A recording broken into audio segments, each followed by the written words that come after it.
And I taught myself how to get good rates and take advantage of the market.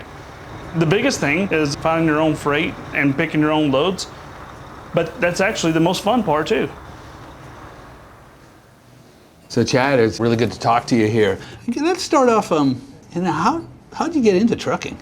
I was a sergeant in the Marine Corps, so my thing was I wanted to get a job where I'm in charge.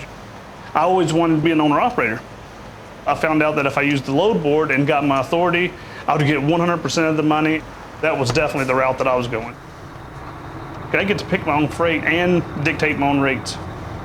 How would you encourage people to look at how to find a good load? Any particular advice you got there? Know the market that you're going into and know what the rate per mile is going to be coming out of that market.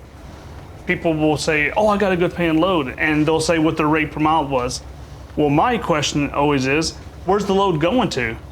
If you're getting paid, $3 per mile to Miami, Florida, and there's nothing coming out of Miami, Florida, was $3 per mile a good paying load? People talk about rate per mile. What are they missing out on? Well, you can work all year long, and at the end of the year, find out that you work for free if you don't know your cost per mile. You want to know every expense that you have. The two categories that you want to mainly focus on is your variable cost and your fixed cost. The more I lower that, the more money goes into my pocket, and you start becoming more efficient at it. The freedom I have now, I work a lot less and make a lot more money. There's nothing really big to this. Teach yourself where the markets are, the freight to pick, the freight that pays better than others, the freight that you like to haul. That's the freedom of this. I don't want to have a business just to keep myself employed. I want to have a business where I'm progressing.